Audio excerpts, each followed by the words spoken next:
Salve, salve galera do CEMAL, segundo ano. Muita saudade nessa quarentena, mas já já tudo vai passar. Estaremos juntos novamente. Enquanto isso, nós vamos tocando o barco, né? O show tem que continuar. No primeiro bimestre, nós vimos a chegada dos portugueses ao Brasil, nós vimos o mercantilismo e as consequências do mercantilismo para a colonização brasileira, e estudamos a economia do pau-brasil, estudamos as capitanias hereditárias, estudamos o governo geral, estudamos a cana-de-açúcar, e estudamos também os índios e os negros no Brasil. Então, esse primeiro bimestre foi muito intenso, muitos conteúdos, para a gente entender como os portugueses colonizaram, qual a proposta de colonização dos portugueses para o Brasil. Nós vimos que foi uma colonização de exploração, nós vimos que os portugueses tiveram muita dificuldade para colonizar o nosso litoral muito grande, continental. Então tiveram como uma primeira estratégia a divisão em lotes de terra, as chamadas capitanias hereditárias, e depois o governo geral. Mas principalmente, o grande responsável por esse início de colonização no Brasil, com certeza foi a cana-de-açúcar. É muito importante nós lembrarmos que colonizar um território gigante como o Brasil custou muita grana, e os portugueses dividiram essa responsabilidade entre a coroa portuguesa e a iniciativa privada. Então, essa colonização brasileira, ela foi feita a partir da necessidade. Outras nações queriam invadir o Brasil, como a Inglaterra, como a Holanda, como a França, inclusive conseguiram invadir o Brasil por um período. Por isso os portugueses quase que foram obrigados a colonizar o território brasileiro.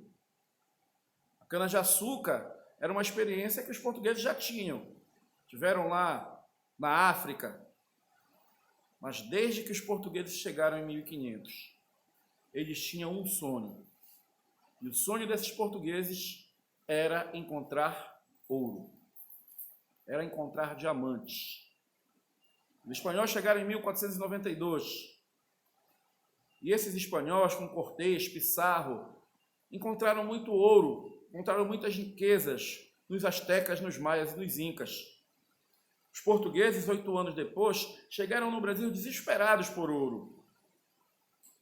Porém, o Pero Vaz de Caminha mesmo já dizia em sua carta que encontraram um litoral muito vasto, com uma terra muito bela, mas não encontraram nada de metal precioso.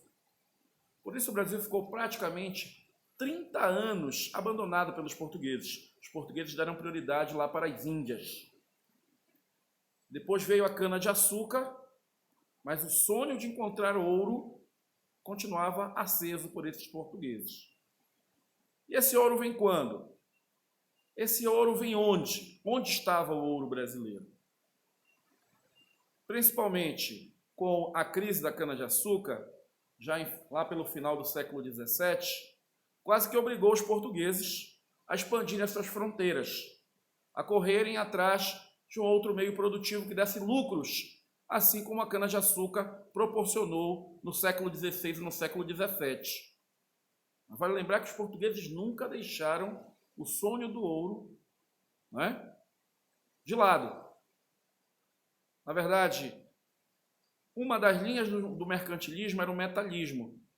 As nações europeias acreditavam que quanto mais ouro, pedras preciosas em seu território, mais rico e poderoso ficaria o Estado Nacional. Então os portugueses sempre investiram na cana-de-açúcar, no gado, no tabaco, mas tinham também o sonho de encontrar o ouro. Como é que eles encontraram ouro no Brasil? Encontraram ouro no Brasil a partir dos chamados bandeirantes. Quem foram esses bandeirantes?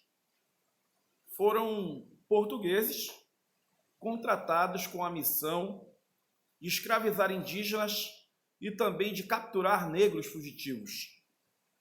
Essa proposta veio principalmente de fazendeiros da capitania de São Paulo.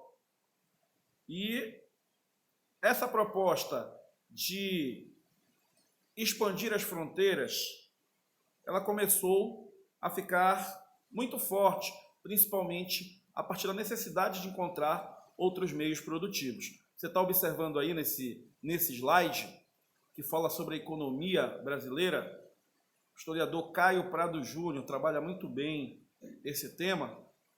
Ele mostra a exploração do pau-brasil, mostra a escravidão indígena a partir de 1500 também, coloca a partir de 1530 a cana-de-açúcar, a introdução da pecuária, o algodão e o tabaco.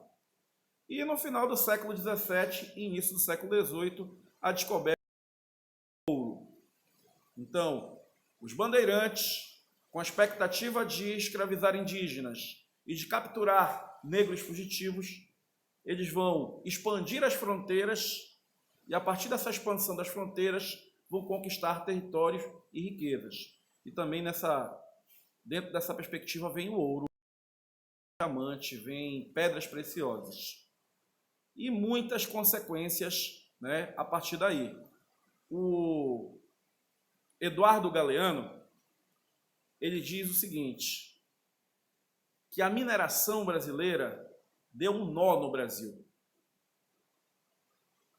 Qual é a reflexão que nós podemos tirar dessa frase de Eduardo Galeano? Falar de Brasil, da cana-de-açúcar, é falar de um mundo rural. É falar de uma sociedade com pouca tecnologia, rudimentar. Os caras ganharam muita grana, mas mesmo assim viviam de uma forma muito simples. Ninguém queria vir para o Brasil. O Brasil era distante, o Brasil era quente, o Brasil era morada de primitivos. No século XVI e XVII ninguém queria vir para o Brasil. Tanto que os portugueses chamavam o Brasil de doce inferno, né? Doce pela cana-de-açúcar, pela riqueza proporcionada pela cana-de-açúcar, inferno pela quentura, pela distância, né? Mas assim, a mineração vai chamar muita gente para o interior brasileiro.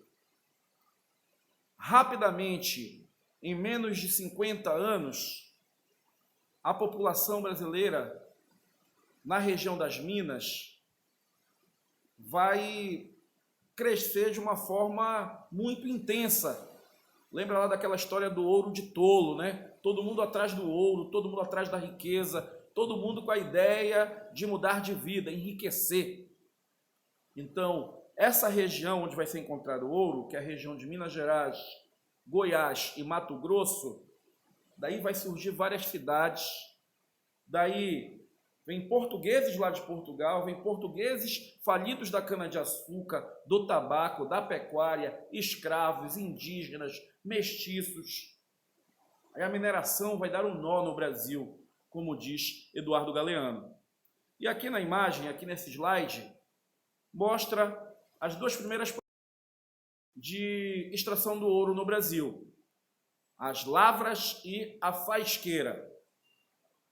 As lavras, elas eram feitas principalmente a partir das chamadas datas. Os portugueses ganhavam terras e esses portugueses dividiam essas terras em lotes, grandes lotes, chamados de datas. E lá eles colocavam seus escravos para trabalhar, colocavam homens livres para trabalhar.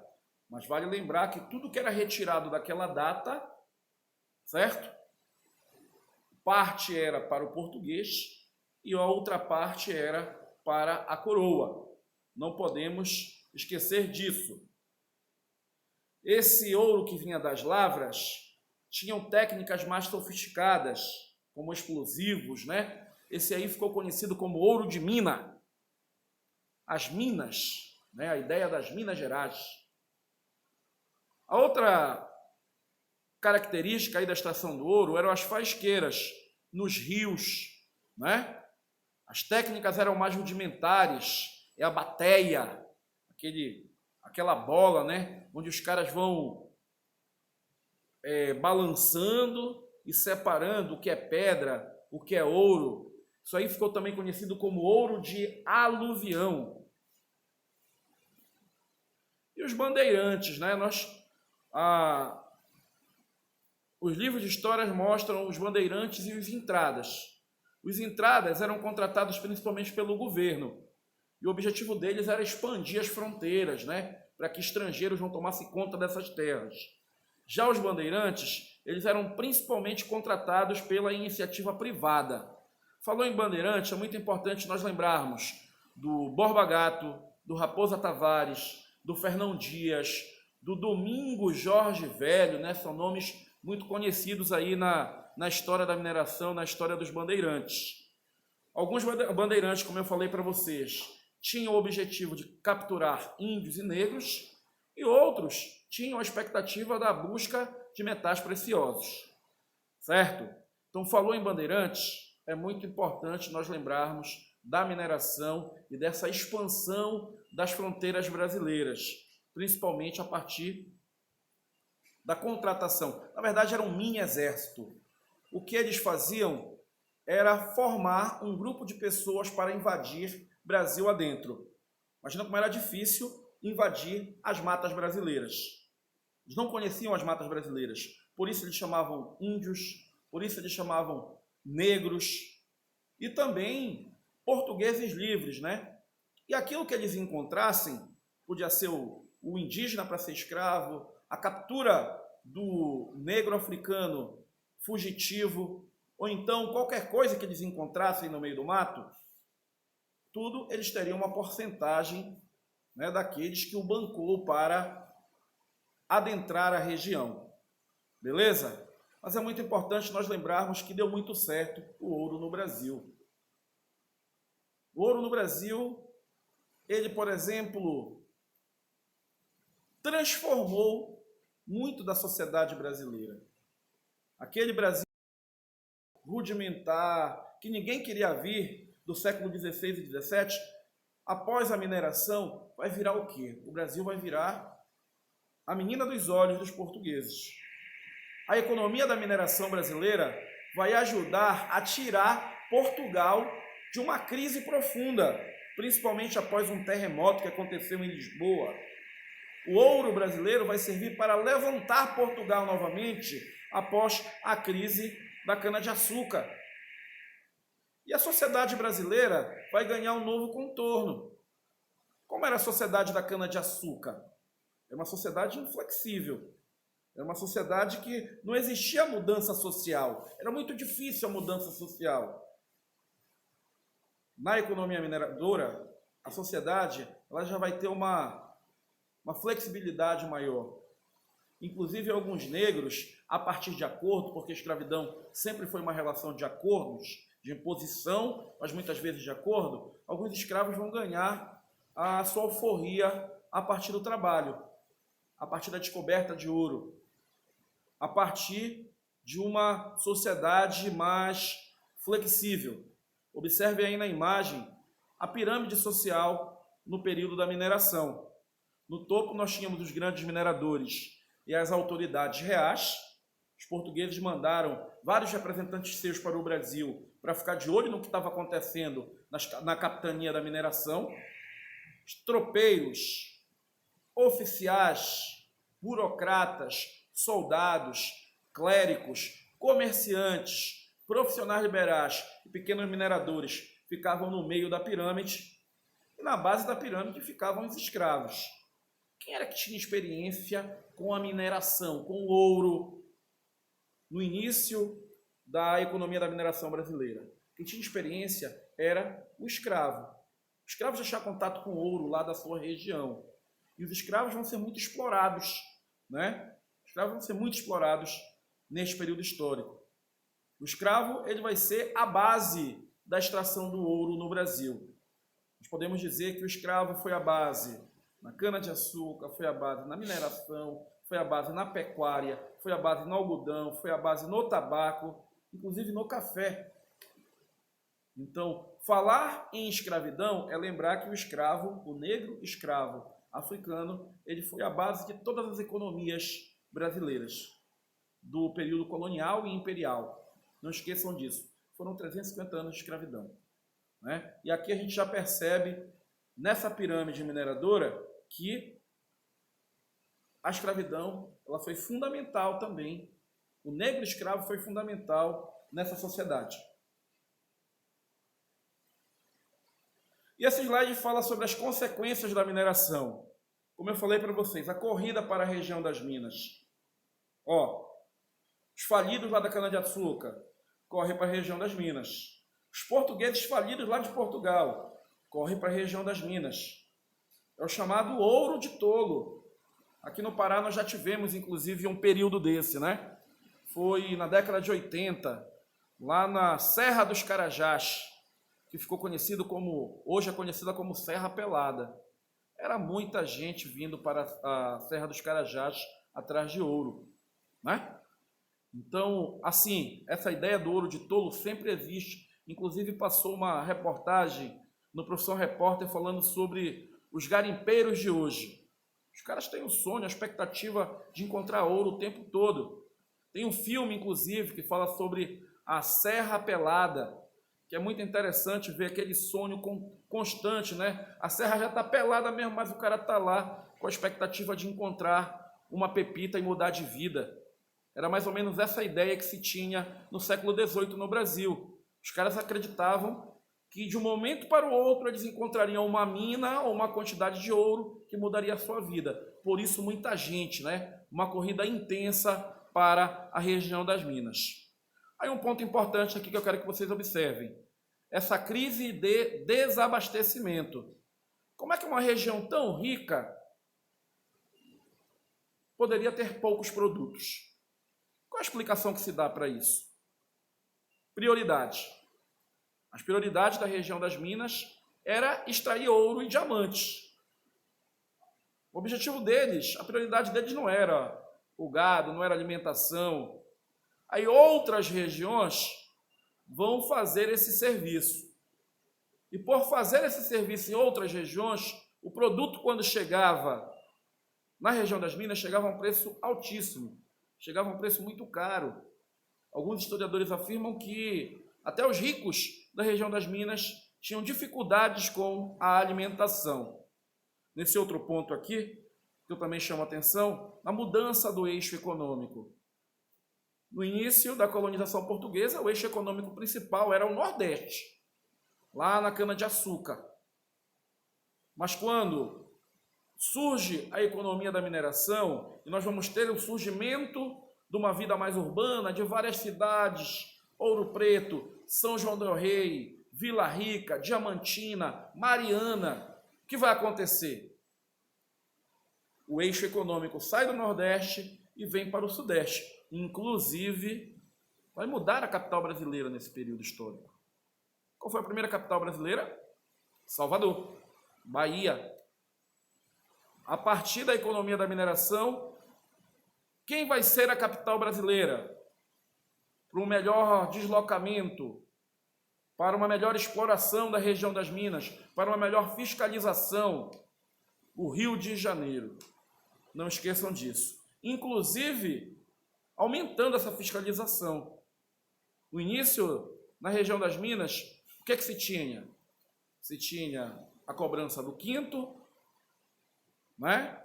Se tinha a casa de fundição, tinha o intendente das minas, cada um desses tem uma função, né? O intendente é aquele português ligado ao rei de Portugal, que vai tomar conta da região, que vai fiscalizar a região, que vai cobrar impostos da região para mandar para Portugal.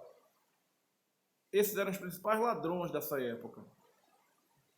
Esses ficaram muito ricos com essa história de explorar lá os garimpeiros, os mineradores e mandar para Portugal. Eles mandavam um pedaço para Portugal e ficavam com outro pedaço aqui. Aí a culpa caía em quem? No contrabando. Mas esses intendentes das minas eram um dos principais ladrões de ouro que existia nesse período histórico. Certo? Depois da intendência das minas, tinha o quinto, né? 20% do ouro arrecadado anualmente tinha que ir para Portugal. Aí ficaram com medo, na verdade ficaram atentos à questão do contrabando, né? Já ouviram aquele ditado? O santo do pau oco? Isso acontecia mesmo. Para não pagar os impostos para Portugal, alguns mineradores faziam santos ocos e colocavam e contrabandeavam ouro dentro desses santos, né? Aí vem esse ditado, o santo do pau oco. E outras formas de contrabando também, os próprios negros, algumas vezes, contrabandeavam, né? Escondiam ouro a fim de ganhar a sua liberdade, a sua alforria. E a cada tempo que passava, os portugueses, principalmente a coroa portuguesa, intensificava a cobrança. Intensificou a cobrança com a casa de fundição. Todo o ouro encontrado na região ele era fundido e ganhava o símbolo do quinto, né? Que era a coroa portuguesa, o símbolo da coroa portuguesa. E para completar, veio a derrama, já na segunda metade do século XVIII. O que seria a derrama? Uma super cobrança de impostos. Inclusive, a derrama será tema da nossa próxima aula, quando nós falarmos de Inconfidência Mineira e Conjuração Baiana. A derrama é um abuso, né, dos portugueses sobre os colonos da área da mineração. E a mineração ela vai construir um Brasil mais para o interior, mais para o sertão. As fronteiras brasileiras elas vão ter novas vertentes, né? Inclusive as outras áreas, como eu falei anteriormente, vão abastecer essa região das minas, ganhando mais esse formato, né, de Brasil que nós conhecemos hoje. O mapa mostra, né, essa extensão aí da exploração do ouro, saindo de São Paulo, do Rio de Janeiro, pegando a região das Minas, Diamantina, Sabará, São João del Rei, Mariana, né? Lembrem lá de Mariana, Vila Rica, aí pega Goiás, pega Mato Grosso, isso já a partir da segunda metade do século XVIII. E aqui, ó, com quem ficou o ouro brasileiro? Ficou com o Brasil? Esse mesmo cara, na verdade, isso é um livro do Eduardo Galeano, é o Veias Abertas da América Latina. Eduardo Galeano ele fala no livro dele o seguinte, é uma frase que chama muita atenção. O ouro brasileiro deixou buracos no Brasil, igrejas em Portugal, indústrias na Inglaterra. Isso poderia até ser uma questão do Enem, né? Acho que seria algo bem bacana a gente fazer essa reflexão, saindo do Brasil e indo para a industrialização lá na Inglaterra, a Revolução Industrial.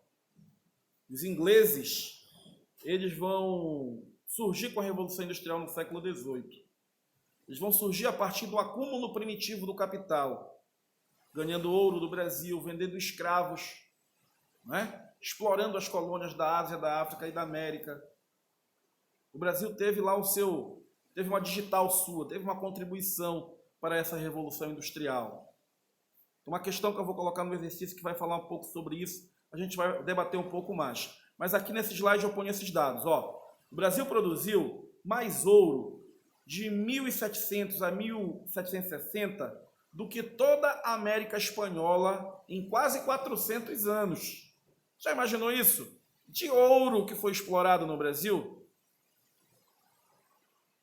Foi o equivalente à metade de todo o ouro extraídos no mundo entre o século XV e o século XVIII. Imaginem. E portugueses, ingleses, espanhóis, né, os franceses, essa turma toda aí, hoje, olha para o Brasil como um país periférico, mas olha quem sustentou muito do ouro que foi para a Europa aí durante muito tempo, né? Com quem ficou todo esse ouro? Não ficou no Brasil e nem foi usado no seu desenvolvimento. Pouquíssimo ficou. O Brasil ganhou cidades, o Brasil ganhou igrejas, o Brasil ganhou um centro histórico legal, ganhou. Mas o desenvolvimento social, principalmente, não ficou no Brasil. A população que vivia na região das Minas era quase 50% formada por negros escravos africanos, outra porcentagem grande por homens livres, porém pobres, né? E uma minoria era formada por colonos portugueses ou filhos de portugueses que já viviam no Brasil. Mas desenvolvimento o Brasil ele não teve. Você pode, professor, mas a professora de literatura me falou do barroco, do arcadismo que surgiram nessa região. Tomás Antônio Gonzaga, Cláudio Manuel da Costa, o Aleijadinho, beleza. Mas uma coisa é o desenvolvimento para as elites, uma outra coisa é um desenvolvimento que seja igualitário, a equidade, né? Isso não existia nesse período. Então, também não ficou em Portugal, já que o país precisava saldar sua balança comercial por conta do Tratado de Methuen, o Tratado de Panos e Vinhos. Vamos resumir isso aí. Os portugueses deviam grana para a Inglaterra. E como foi que eles pagaram a grana que eles deviam para a Inglaterra? Com ouro brasileiro. Boa parte do ouro brasileiro foi, portanto, para as mãos dos capitalistas ingleses e usaram-no para financiar a Revolução Industrial. Esse é o complemento lá da frase que eu falei para vocês do Eduardo Galeano. Buracos no Brasil, igrejas em Portugal e fábricas na Inglaterra. Na nossa próxima aula, nós vamos falar sobre as políticas pombalinas e a Inconfidência Mineira. Um grande abraço, saudade e coração. Beijo do gordo.